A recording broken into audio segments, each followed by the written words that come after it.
Welcome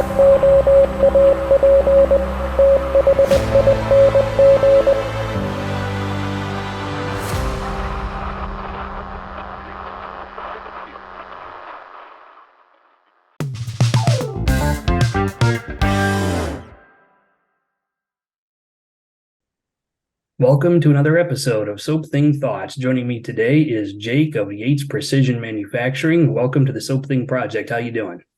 Good, Ben. Thanks for having me. I appreciate it. You've been busy. I don't know if people have seen this dude's Instagram post. He's been jobbing it. Yeah, we got a couple things going on over here. And sometimes I feel like a juggling act, but yeah, we're busy, but busy's the choice, and it's better than the alternative, so I'll take it.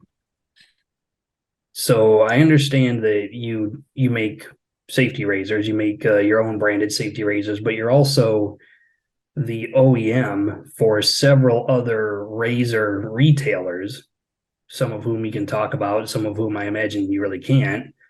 What can you tell me about that whole process? Yeah, so it's kind of happened by accident. We started making and selling our own, and then all of a sudden people started coming to us and asking us to make their safety razors. The two that I can really talk about would be Wet Shaving Club and Aylesworth razors. Caleb's pretty he's not shy about saying who makes his razors. So yeah, I mean, with Wet Shaving Club, which a lot of people don't know this now, but we now own Wet Shaving Club. We bought them in October. So we now own that company. So you'll see some changes there, and see some razors brought back that were discontinued. But yeah, it's been great. One thing that's nice about people asking you to make safety razors is all of our machines are already kind of set up to make safety razors. So it's a pretty easy transition, work holding and everything. It's already there. So no, it's been a weird ride because I tell people, let's see, what are we, 2023? So about 3.5 years ago, I didn't know what a safety razor was. And now that's what I live and breathe. And that's all I look at all day, every day are safety razors, which is crazy to me. How did that whole thing even get started? How did you end up making safety razors for a living? Well, it's my dad's fault. So this would have been, and sometimes I get the years all messed up here, but I think it would have been late 2019. At that time, I had one machine. I was still working a full-time job. And I was just doing some manufacturing on the side, just kind of for fun. So my dad brought me this thing and handed it to me, and he's like, "Hey, do you think you can make one of these?" I'm like, "Yeah, sure." What the hell is it? I mean, he handed me a safety razor. I don't even remember what kind it was. It might have been a Merkur or something that he got offline. But so over the next 3 months, I just kind of worked on reverse engineering that one and kind of adding my own little improvements and tweaks to it. And what really got us started is I accidentally started posting about it on social media, and that kind of took off enough to where we could open a pre-order. We did our pre-order of our Model 921. That went really well. We got it in the hands of the guys at West Coast Shaving, which really helped get our name out there. They're still a distributor of ours. And then it just kind of took off from there. And like I said, I didn't know what a safety razor was at the time. And then I started selling it, and people would email me. They'd be like, "Hey, what's the blade gap on this? Or what's the blade exposure?" I'm like, "Oh, let me get back to you." And I, go Google what is blade gap, what is blade exposure, because at that point I had no idea. and I'm still by no means an expert when it comes to wet shaving. I mean, you can look at me, I'm a lazy shaver. I shave, I don't know, twice a week. Usually makes my wife happy. So Right. but yeah, it's been a good ride. I'm 1 year into being full-time in our business, which has been great. So yeah, it's been good. Yeah, that's awesome. To your point, and we were talking about this offline just briefly. Sometimes having a healthy emotional disconnection from the products you make, I would argue, almost makes you make better products because you're not emotionally invested in making something that you also have a passionate habit of using. You're you're just looking for whatever works well for other people rather than kind of what works well for you and hoping other people are going to like it. Right. I agree 100%. If you're passionate about something, it's almost like I don't know, you don't want to admit that it's something's wrong with it, or that it doesn't work properly. Whereas, like you said, I had no emotional attachment to safety razors when I started this. And actually, the first, I don't know, 30, 50 razors we made, I had 1024 threads on them. All right. So not the standard 1032 or M5. And people started emailing me like, what are you doing? Why do you have 1024 threads on here? And I saw it on forums. Like, everyone was like, I mean, they're ripping me pretty good. I'm like, oh, geez, I don't know, see what the big deal is.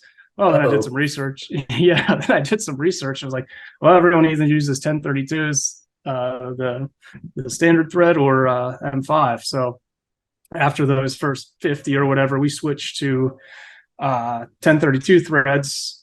And actually, I think anyone who bought any of those first 50 razors, we just sent them a new top cap and even a new handle, I believe, just to get them up to date. That way, going forward, there weren't any issues. But yeah, I mean, one thing I've always tried to do is listen to my customers, because they are the experts. I am not. So I try to participate in the forums and the Facebook groups, and encourage people to email me with feedback. And I try to gather some feedback, and then, I mean, our razor has evolved over time. It's looks completely different than serial number one. So it's and like you said, going back to your point, I mean, if I had been very attached to this safety razor at the beginning, I probably would have sold 50 and been done. But the fact that I wasn't, and I was able to kind of adapt and change and evolve, I think has kind of led us to where we are now. Right. I'm also curious about the fact that you own the means of your own production puts you in a position where you can offer razors at a more competitive price than a lot of other machinists or razor retailers who are basically, they come up with a design and then they, farm it out to somebody else. Sure. I mean, there's no harm in doing that, but when you pick up a Yates razor that has Yates written all over it, you're getting a competitive price because you're the one that's making it and you're the one that's selling it. There's no third party involved. Right. Yeah, you don't have all the markups going on. It's a blessing and a curse, honestly. Sometimes I'm a little bit jealous of the guys who just design the razors and send them out, because they're able to get more products to market more quickly. We're very vertically integrated, so we're responsible from the marketing to the design to the manufacturing to sales. So having to do the manufacturing slows me down. Now we need to hire some employees so I can offload some of that stuff, but because I have to keep machines running out here, that's time that I could be using to design new products, which lately we've been doing a little bit better at designing and launching some new products. So, but like you said, it lets me do smaller runs of razors as well. So I don't need to order 1,000 razors. It lets me be a little bit more flexible. I can run 25, 50 at a time. And then if I want to make a small change, it's no big deal. Whereas, you go to a manufacturing, if you want to get a cost competitive price, you typically got to order higher volumes. It also lets us do things like the build your own razor, right? The BYOR, because all those are one-offs essentially. We're building all those pretty much custom. And that flexibility has really, really helped us. Right.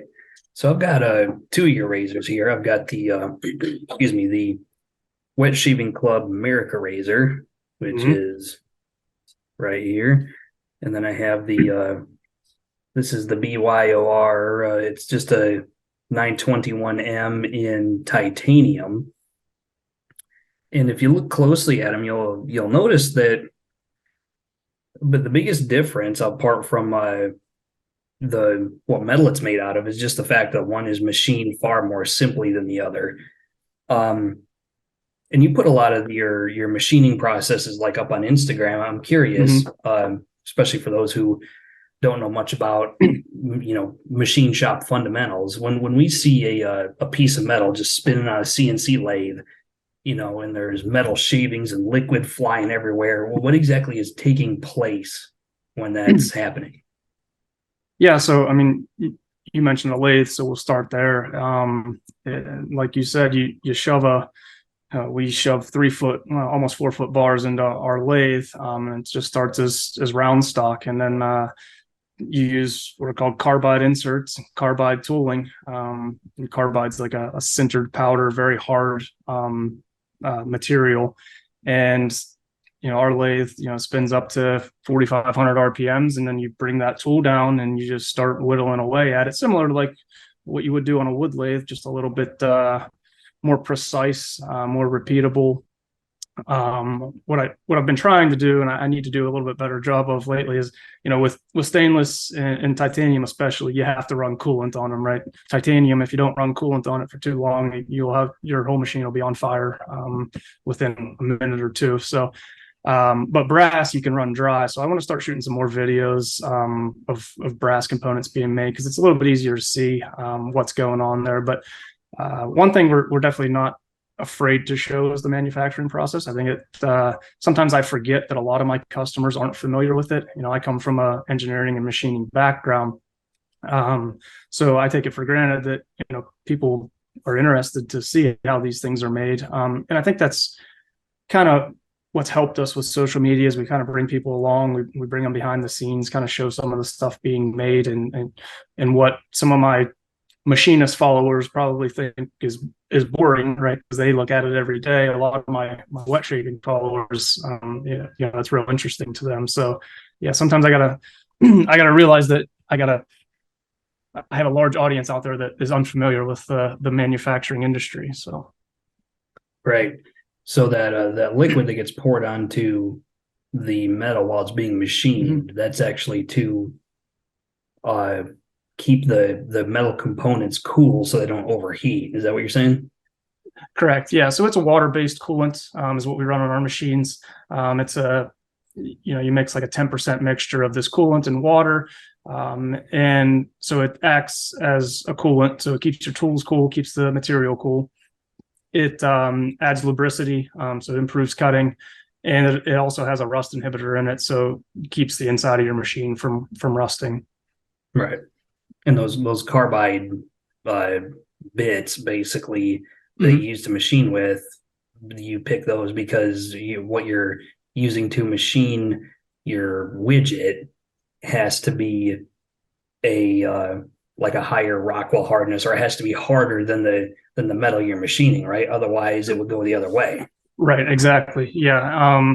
I forget what exactly the hardness of carbide is, but I have like some small inserts sitting here, but like this is I don't know if you're gonna be able to see it on this camera, but this tiny insert here is a little turning insert, and this is carbide, and then this gets screwed down onto a tool holder in the lathe.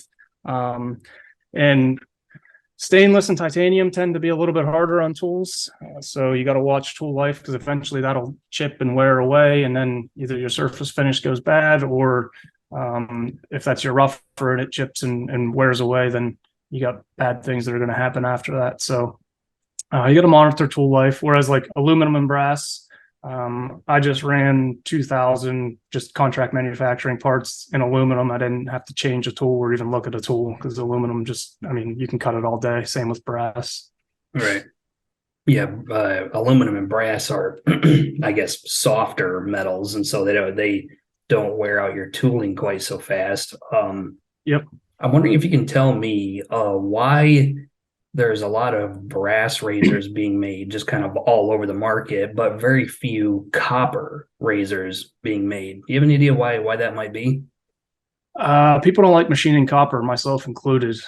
So copper is kind of a weird animal. It's gummy. It's not hard. It's just real gummy. You got to use certain kind of tooling for it. We made some copper handles a while back, our little stubby handles. We did a run of copper, and it wasn't terrible, but it wasn't my favorite thing to do. We are going to entertain the idea of doing some copper here. The other thing is you got to change out all your tooling, right? You can't cut copper with the same tooling that you cut stainless and titanium with. So that's a big change out on the machines. The machines are all tooled up to run brass, stainless, and titanium. But yeah, and then the other thing, copper oxidizes similar to brass, but a little bit grosser.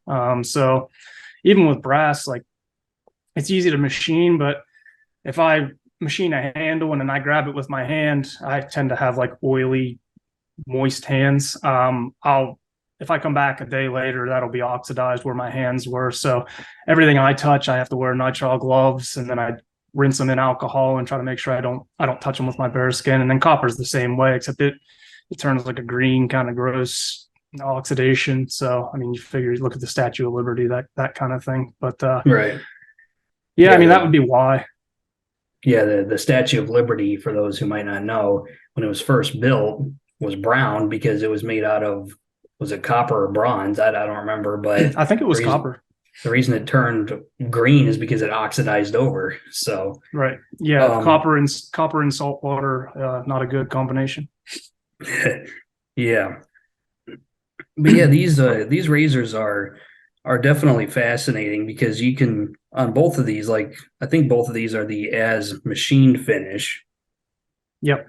which means well, what does that mean? What's the difference between polished and an as machined? What processes are different from one to the other? Yeah, so I use as machined a little bit loosely. On our like Model 921 and our BYOR, I'll touch up the as machined a little bit.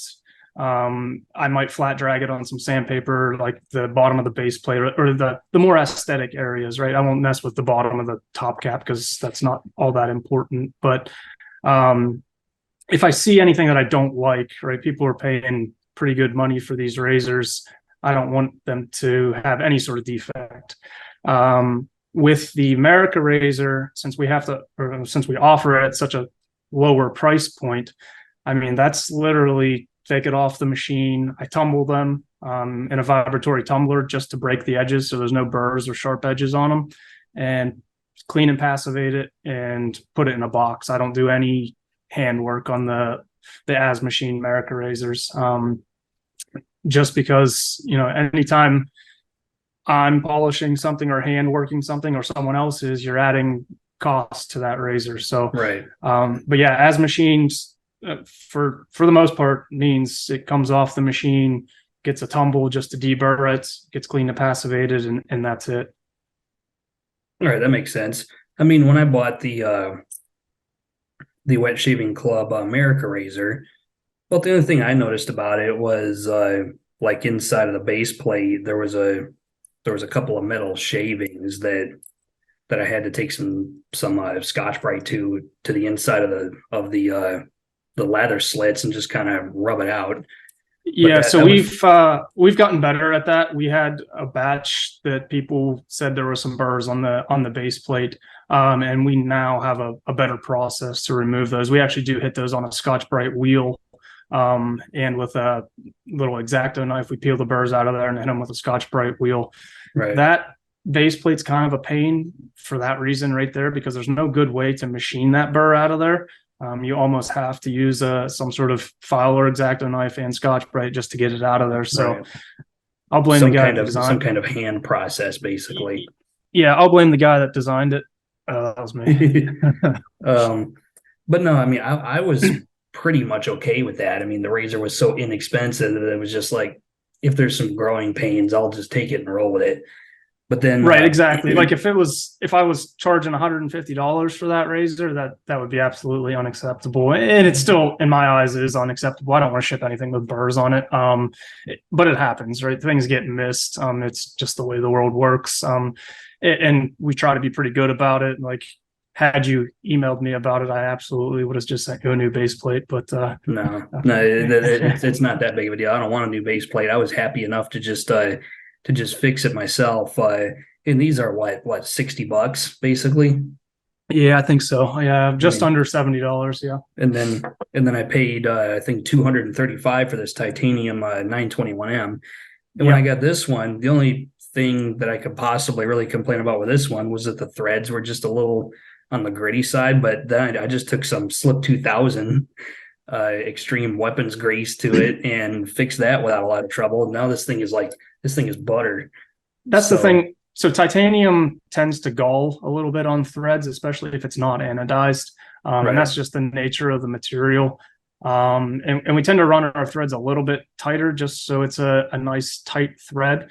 So you will get a little bit of grab with titanium threads, but adding, like you did with a little bit of lubricity, seems to take care of that. But this is amazing stuff right here. Extreme Weapons Grease. Yeah, slip 2000. Like you put this stuff in like gun rails, like in the slide of your handguns. Those things, this stuff lasts forever. Like I remember one time I was at work at Scott Air Force Base, and the control center door was squeaking really bad, and so I put this slip 2000 in there, and that door never squeaked again. So nice. I got a little bit of a squeaky chair here. I'm gonna have to pick some up. Another one that's good for that is LPS 2 specifically. They use that in the aerospace maintenance industry, and it's really good stuff. But back to this razor. These were both really good shavers. Like I don't have any particular complaints about how they shave. If anything, I have to be careful what blades I put in them, but that's a problem with my face, not really a problem with the razor. How did you get to where we are right here? Like how was the kind of trial and error process with basically getting something to be shaveable? How did you get through that process? Well, about the first 10 razors I made didn't shave at all. I took them inside. I was like, all right, this is it. Put a blade in. It wasn't it. So it was exactly that. I mean, one thing with designing a safety razor is it's very difficult to, model the bend of the blade and model the blade itself precisely enough to know that, okay, this is going to give me this exposure and this gap, and then you machine it and you're right there. There's always a little bit of trial and error. You can get close. But yeah, it usually takes at least a few razors to get it right. And then I have an optical comparator here that I use to check the exposure and the gap and things like that. And then the be all end all test is I shave with it. And then typically when I launch new products, I'll send it to some beta testers and let them play with it for a while and do some pass arounds and things like that. Right. And then gather feedback. And like I said, I'm not the expert when it comes to shaving, so I try to listen to everyone else's feedback and make some adjustments from there. But I can usually get it, 95% of the way there before sending it out. And then there's always some little tweaks and things I have to make once I gather feedback. Right. No, that makes perfect sense. People in the wet shaving hobby were constantly talking about, blade gap and blade exposure. But what a lot of people don't talk about that needs to be talked about is cap and guard geometry. Yep. Like before in my collection, I've had two different razors that had like a 0.7 millimeter blade gap and neutral exposure. But if I were to shave one side of my face with one razor and one side with the other, they'd shave completely differently because they have a top cap and a base plate that's machined differently. Yep. Yeah, absolutely. There's a lot more factors than just gap and exposure. Even just the weight of the razor, the balance of the razor, the preferred shave angle, things like that. I mean, I think at the end of the day, it all comes down to personal preference and how you shave. And it's just, again, I think people do look at gap and exposure first, right? And that can give you a good idea of how aggressive or how efficient your shave is going to be. But like you said, you can have two razors with the exact same specs and they will shave completely different. The other thing is, like you mentioned, the type of blade you're using, right? I mean, just blade itself makes a huge difference, which I was skeptical about at first, right? So we used to send feathers with all of our razors, and that's a good blade. I like that blade, but it was absolutely more aggressive than, we switched to Persona Reds and now we do gelatin acids. It's just a huge difference. Like my wife used to shave with feathers on her legs, and man, she looked like a Wolverine attacked her a couple times. And then I she shouldn't switched laugh to at that, but sorry. Oh man, she got one right up her shin one time that it was like 3 inches long of just no more skin. But and then she switched to Persona Reds, and that like all went away. And it's just crazy. But I mean, all those blade manufacturers have different tolerances on their blades, different types of grinds on their bevels and their sharpness. So it's just that's why, I mean, people sometimes come to our website and they'll email me like, "Hey, I'm looking to buy more blades. Why don't you sell blades?" I'm like, well, there's plenty of places out there that sell great variety packs, and because I don't think, like, just because an asset works for me and I like it the best doesn't mean it's going to work for everybody. So I always encourage customers to buy some sort of variety pack, whether it be from Razor Company or West Coast Shaving or any of those places, and then try to find a blade that works best for you, rather than we force gelatin acids down your throat. Right. No, that makes sense. I get it. People need to shop around. We don't want to encourage people to hit the brakes before they've Right. discovered what really is going to work best for them. Exactly. Let me ask you a metallurgy question now that I'm thinking about it. So, Oh boy. the most common, well, apart from chrome plated zinc, I think the most common razor materials we have is stainless steel, brass, and titanium. So, what are the kind of metallurgy and I guess tensile strength differences between, say, 6AL 4V on one side and 316 stainless steel on the other? What is the metal behavior characteristics like between those two? Oh boy, I'm no metallurgist. Because like I've heard But I that can like speak to some. go ahead. Oh no, I was just going to say I can speak to some generalities as far as why you would go with one rather than the other. But as far as getting down to tensile strength and things like that, I used to know that back maybe when I was like a senior in engineering school. But as soon as I graduated, that went out the door. Well, I've heard that, for example, like titanium is stronger, but it's less soft, and therefore it's more brittle. You hear things like that, on forums and places like that. Like, is that kind of stuff true? I would not say that titanium is. So the hardness of titanium and then 316 stainless would be pretty similar. You're probably like high 28s, low 30 Rockwell on the Rockwell C scale for both of those materials.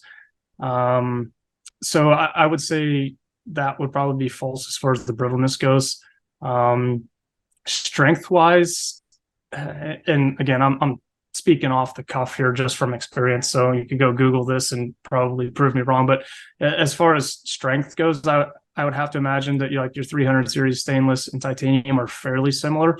But obviously the titanium is about half the weight of those stainlesses. So that's really where titanium thrives, is just how strong it is for how light it is. Now it's still more dense and has a higher weight than aluminum, but it's much stronger. And then you have all your different, so I say 300 series stainless, you have your 303, your 304, your 316. I mean, there's a whole series of stainless steels there. And 316 definitely has the most corrosion resistance of those 300 series stainlesses, which is why a lot of razors are made of 316. 304 has less corrosion resistance. 303 has much less corrosion resistance, but it's easier to machine. They add lead to 303, which makes it a lot easier to machine. So that's why you'll see some razors are made of 303. We did a couple tests out of 303, and we saw some oxidation issues like almost right away. So we kind of steered clear of 303. 316 is a pretty solid grade stainless. It's not the most fun to work with, but once you get your recipe down for machining, your feeds and your speeds, it's really not too bad. And you can machine titanium and 316 stainless with the same tools and very similar feeds and speeds, which is why it's nice because they're pretty much interchangeable as far as when I'm setting up and running machines. Right, that makes sense. So I've been on record before, well, on video, saying that titanium is basically impervious to corrosion and patina. Is that actually true? I wouldn't say nothing's 100%, right? You could probably get some sort of corrosion out of titanium, but for the most part, it is, I mean, for what we're doing, absolutely. Now, I did used to work in the medical industry where we made titanium implants. So I used to make hips, knees, vertebrae, things like that. And still, the last step when you machine titanium is to passivate it and remove any free iron particles that could be on the surface to eliminate the chance of corrosion. Now, not that titanium contains any iron, but while you're manufacturing, you can actually impart iron particles onto the titanium, right? So if I rub up against it with a piece of steel while it's in the lathe, now that piece of steel has imparted iron particles on the surface, which then could rust and then could start to propagate a little bit. So that's why you tend to passivate as the last step. And passivation, for those who don't know, is you pretty much heat up either citric or nitric acid in an ultrasonic cleaner, and you let the parts sit in that ultrasonic cleaner and that citric acid for about 30 minutes, and that removes kind of any of the iron particles that could be present, and it's also a great cleaning step. No, it's a lot of information to take in. That's cool though. One more question, and this has Sure. to do with like the very basic machining fundamentals. So let's just say I come to you and it's like, hey, I've got this widget, but it only exists on paper. How do you take something from an idea to a three-dimensional product like what this is? It's funny because that like literally happens almost daily for me. Someone comes to me with like a napkin drawing or like, hey, can we make this? And it's pretty much, if they have a drawing with dimensions on it, that's like awesome. They're already way ahead of the game. Sometimes I'll just have people send me or give me, here's this. Can you make this? I'm like, yes, but it's going to take some time. So eventually, you start reverse engineering, right? So you take each component and you use your dial calipers or height stand, optical comparator, and you just start measuring whatever it is, and then start reverse engineering it in 3D CAD. So everything I make, we 3D model it. So I have the model on my other screen here, and you just start measuring and recreating it. And then from there, you got to start programming it for the machines and building fixtures to hold it while it's in the machines. But not everyone has access to precise measuring equipment and to 3D CAD software. So that's what they do, and they bring it to you, and you just start working on it. That's that happened kind of with Wet Shaving Club. They had an idea and a razor and what they wanted to do, and we reverse engineered it and then started making some tweaks and prototyping, and then finally we landed on the America razor first, and then kind of did the same thing with the Winning razor. So I'm assuming then it would be cheaper to machine 100 razors than it would to machine 10. Is that would that be correct to assume? Yeah, absolutely. And I'm glad you understand that, because a lot of people don't. It's all, everything's scaled, right? So if you bring me something and say, I want to make one of these, and sometimes people will do that. They'll bring you, hey, I got this lawnmower bolt. I don't want to spend the $30 on Amazon. Can you make this? I'm like, yeah, but mine's going to cost probably $500 because there's my time for reverse engineering, modeling, programming it, buying the fixtures, buying the tooling. Now, when you buy fixtures, tooling, and material, that's all. So fixtures and tooling specifically, right? I can I can machine one part, or I can machine 100 parts from those same fixtures and tooling. So that gets spread out across the 100 parts or across the one part. So that's why you get your price break for, one is much more expensive than 1,000. You also, when you go to your material suppliers, they have the same thing going on, where it's much more expensive for them to set up and cut me one piece than it is for them to set up and then cut me 1,000 pieces. So if I go and I say, hey, I want one piece of stainless, it's going to be a lot more than if I go and say, hey, I need 1,000 pieces of stainless. So it's all economies of scale. And yeah, a lot of people, and I get it, if you're not familiar with it, you don't understand that, but there's a lot of time involved in programming and setting up and running machines. I would much rather run 1,000 parts than one, because once it's set up and running, like right now, my lathe has been running all day, running our handles, right? So it's just, I don't have to be there. I'm not programming and I'm not setting it up. It's just back there making handles while I sit here and chat with you. You're right. Yeah, I'm smart enough to know that it's really involving work. I mean, we're not talking about the replicator from Star Trek. There's some Right. some serious thought and time and parts that go into stuff like that. Yeah, absolutely. Thank goodness for computers, because I imagine if you were trying to reverse engineer something, if you were trying to do that 70 years ago, I imagine it would have been a lot harder. Yeah, that in production was much more difficult, back when it was all manual machines. So your hand sitting there cranking wheels on a lathe or cranking wheels on a Bridgeport mill. That takes a lot longer than you program it once, you set it up once, you press go, and now you let the robot do all the work while you go do something else. So I still have the very first safety razor I made, and the handle on that one I actually made on my manual lathe, because I didn't have a CNC lathe at the time, which, our handles, and I'll admit, I'm not the biggest fan of our handles. They're not, you look at Caleb Aylesworth's handle and it's like a masterpiece of design work, right?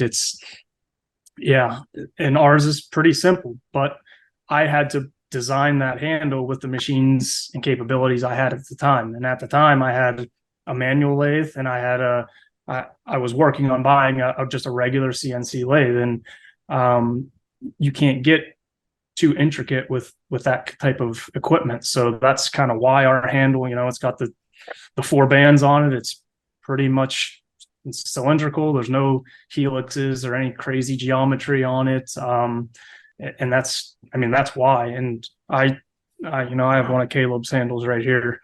That thing is like a work of art when it comes to design. And that's something Caleb is awesome at, is designing very aesthetically pleasing products. And I talk to him almost daily. And I told him the other day, I'm like, I'm a very structured, I come from an engineering background, machining background. I'm a very structured, orthogonal, straight lines kind of guy.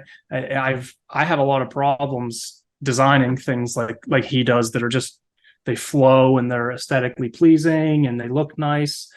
Now, he and I go back and forth a couple of times, because sometimes he'll send me something and it's like, it looks beautiful, but to machine it would cost like $2 million because of some of the geometry he has on it. So Right.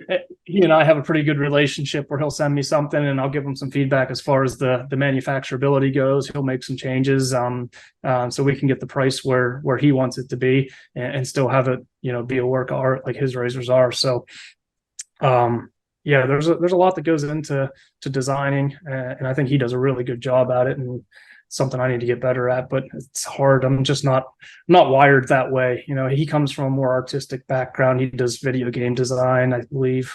So he's a much more creative person than I am. Right. Say what you want about this handle right here, but it's a fairly simple design, but it lacks knurling, but I've never dropped this razor. I've really never had any issues gripping it. Right. It's functional, and I'm very good at creating functional things. And that's starting out. That's all I wanted to do, was create something that functioned, and it's not knurled because I hate knurling. So that's why my handles aren't knurled, because it's right. Knurling on a lathe is such a pain. to get it to look beautiful, it is a pain. And what worked the last time you ran those handles with a knurling tool could just not work at all the next time you go set it up. It's always trial and error, and it's just so I just don't knurl. I would rather mill some sort of crazy geometry on there than knurl it. So Right. I mean, and with a design like this, you're saving money anyway. I mean, these are right. relatively inexpensive to manufacture, I'd imagine, compared to like the Aylesworth handle. That handle that you have there takes about a quarter of the time to machine than Caleb's handle. So but you get what you pay for. Caleb's handle is much, I mean, it's better looking than ours. They both function relatively the same, but we're not doing a very good job of selling Caleb's razors, are we? Oh no, I mean, I would definitely buy Caleb's razors. Luckily, I make enough scrap of his parts that I just piece them together and I use them. But yeah, I mean, his are beautiful.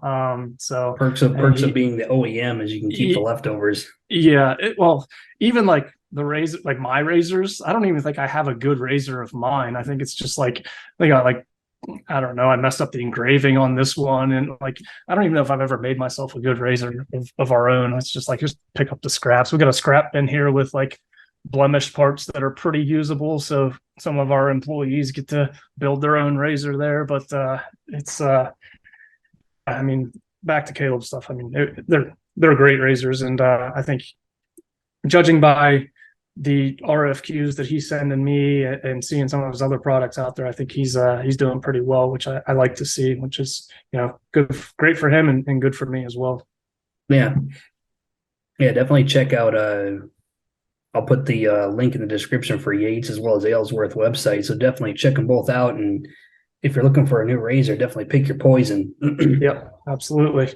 So you're not one of those guys who will just go into the shop one day and like, you know what, I'm going to make something crazy just for me. I wish I could be that guy, but usually I come into the shop and like I got a to-do list that's longer than first page of the dictionary, and I got all this. I mean, and there's times where I'll just not necessarily a razor, but I'll just machine or 3D print something just because I feel like being a little bit creative that day. But yeah, it's something I need to get better at, and we're at the point where we need to hire at least one more employee to kind of take some of the work off of me to let me start designing some new products. We're releasing a brush here fairly soon, which I'm fairly excited about, and I don't think I have any sitting here, but it follows the same design aesthetics that our handle does, right? Because we just made some inkwell stands too that have that same 4-band geometry, and I want to keep the design kind of the same. Now I have the capabilities of machining some pretty complex things, but for this first round, I want to kind of make a matching set. So our handle looks very similar. Our brush handle looks very similar to our razor handles, and as well as the inkwell stand. But I'm looking forward to being able to offer a brush. We just partnered with a company that's local to us. It's Lovett Sundries. They're about an hour north of us. Yeah, I saw that on your website. Yeah, we literally just listed this stuff today. So I'm glad to be able to offer, this is aftershave balm. We got a shave puck. We have pre-shave oil and aftershave tonic. Because for a while, people would come to our website, buy a razor, and then they had to go elsewhere to get the other accessories, right? They had to go somewhere else to buy the brush, somewhere else to buy the soap. So I think it just makes more sense to at least offer some sort of, some sort of variety of those products on our website for people to pick up. But yeah, we're excited to have found Love It Sundries. Everything's natural ingredients, and yeah, they have a very similar story to my wife and I. They have 2 kids that are practically the same age as ours. They have a very similar backstory where they kind of just randomly fell into this soap making business, and now that's what they do. So we mesh well with them. They've been down to the shop. We've been up to their shop. It's nice that they're local. So yeah, we're excited to be able to offer their products on our website. Yeah, I might have to pick some of that up and see what it's all about. Yeah, it's one of those things where like I'm used to having to go here, there, and everywhere to get what I'm looking for as far as wet shaving. But I'm actually, I'm not gonna lie, I'm constantly surprised how much people want to be able to just go to one spot and have it be like a one-stop shop. And so I'm finding that a lot of brush makers now have like shaving soap on their website, like some other razor retailers started offering soap, and now you're offering soap. It's one of those things where it's just like I think people want to get as much stuff as they can in one place instead of having to Sure. shop at like 5 different places, and then you got to pay for shipping at all those places. And Right, exactly. You got to enter your credit card information that many times, or it's just, and it may not, it's probably not for the avid wet shavers, right? That's not necessarily our target audience for offering everything in one spot, right? But the person who clicks on one of our ads and isn't a wet shaver, right? They come, they see the razor, like, oh, I like that razor, but now they don't buy it because they don't have soap or any brush or anything like this. Now they can just pick that up when they're there. Whereas, guys like you're used to having, going to West Coast Shaving or the Razor Company or all the, or just going to the individual artisans' websites and you follow them on Instagram and you're in the pages. So about new launches and stuff. Whereas your everyday consumer doesn't know about that. So, to have it all in one place is good for them. well, what do you have for parting words of wisdom before we get out of here for the wet shaving community? Parting words of wisdom. So I'll give you a choice. You can either give a good parting words of wisdom speech, or you can do the elevator speech, which is what I've done to a lot of artisans, where you got to sell your products in 30 seconds. I'll let our website and social media do the selling. I guess my words of wisdom, and most people that listen to this probably already know this, is be patient with your small artisans and small companies. I think a lot of people today are, they go on Amazon, they click buy it, and then they expect it, and it shows up the next day, right? And I think people have gotten accustomed to that, next day shipping or Prime. I get it in 2 days, no matter what. When your small businesses, it's not necessarily like that. Like, it's, and I'm not saying that, well, I have had customers who have complained about, it took me, like our BYOR, we were way behind on all those first orders. I expected to be behind the first go, but we were way behind. And that's 100% on me. It just took longer than I thought to, we just talked about programming all these different base plates and proving everything out on machines. It just took longer than I thought. Whereas this last batch of BYOR, we just shipped within like 7 days, I think. So our lead time on that has come way down. But again, I've diverted from the actual question, which is, just be patient with artisans and small businesses. It's pretty much just me and my wife out here for the most part. And that's what a lot of these small companies are. It's 1, 2, 3, maybe 5 employees. Maybe your order didn't ship that day because their kid was sick and had to come home early from kindergarten, right? So, right. and that shuts a whole business down when you're this small. So, and I think the wet shaving community is good about that. I think it's usually the people who are outside of this community and have stumbled upon our website or an artisan's website, and they just bought a bunch of stuff from Amazon yesterday that showed up today, and now they're expecting the same kind of quick shipping and quick turnaround from a small family-owned business. And I think we're all trying to match that quick turnaround.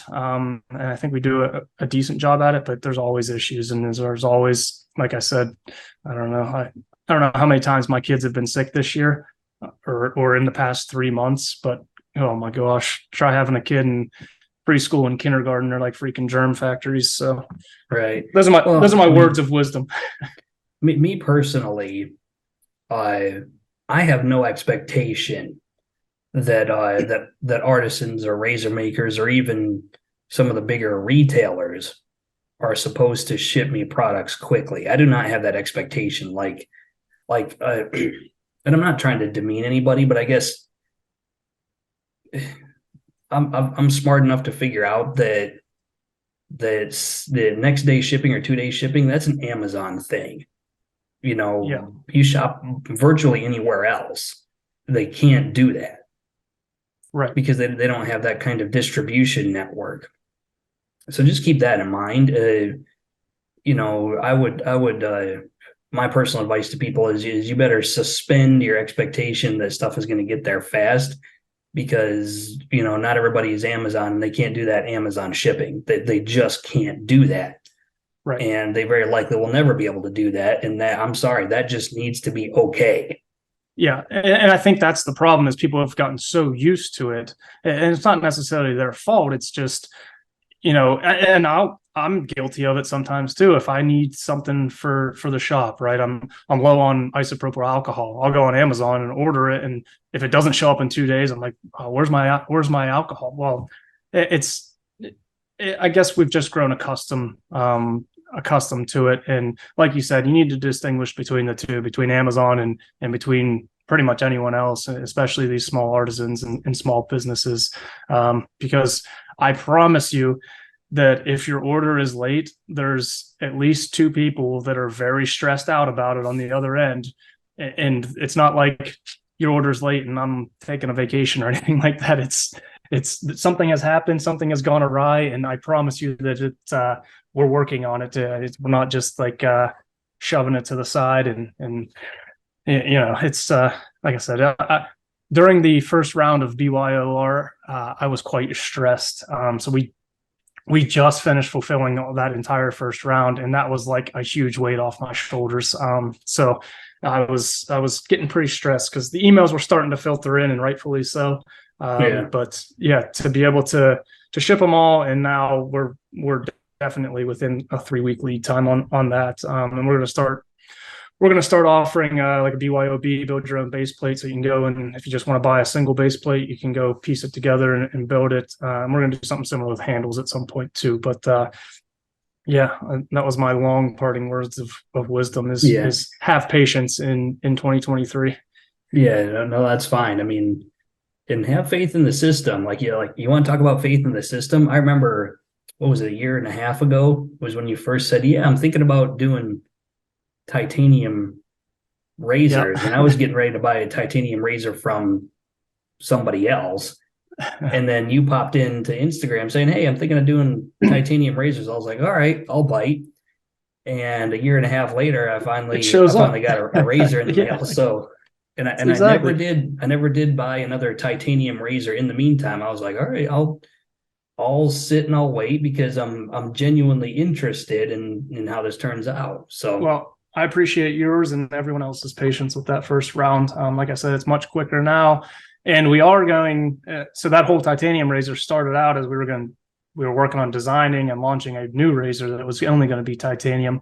And that's still going to happen. And we are still working on that. But what I thought would be a quicker route to market would be this, allow people to build our 921 in a titanium, but it ended up being little bit longer route to market than I thought, but it worked out, and I'm much less stressed now. So, and then I guess I'll just a lot of people ask where like the model 921, like 921, where that comes from. Some people know, some people don't. Do you know, Ben? not a clue. So both of my sons, who are 4 and 6, were born on September 21st. So that's the 921. So as an engineer, I'm efficient, 2 years apart, same day. Yeah, something like that. Well, I mean, hey, as long as you're gonna give a product a name, it may as well be something memorable, Yeah, and I said I'm not very creative. Naming products, I think, is one of the hardest things. So I was like, well, that makes sense. So the next one's probably going to be my anniversary or something. But hey, 921 works. There we go. Well, Jake, I want to thank you for coming on here, taking time out of your day. I know you're a busy man, so I will let you get back to it. Well, thank you for having me, Ben. Sorry, I didn't mean to interrupt you, but hey, thank you for having me. I appreciate it. And thank you for your, I mentioned this off recording, but thank you for your service in the Air Force there. And, I think what time is it over there where you are right now? It's got to be 3 a.m. Oh, 300. There you go. I'm at 7 p.m. What's that? 1900? Yeah. Yeah. So again, thank you for your service. Thank you for doing what you do here with this show. Thank you for your support in buying our products, and thank you for everything. And thanks to all of our customers for allowing me to do this full time, which is absolutely insane. If you'd asked me 4 years ago if I'd be making and selling safety razors full time, I'd have told you to take a hike. I mean, it's crazy to me that I'm able to do this, and I'm very fortunate. I'm very appreciative.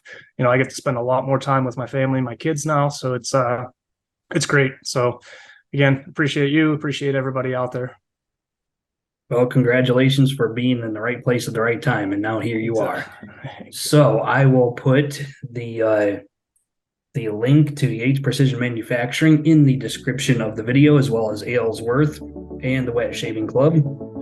I hope everybody enjoyed the video and got some information out of it that's worthwhile.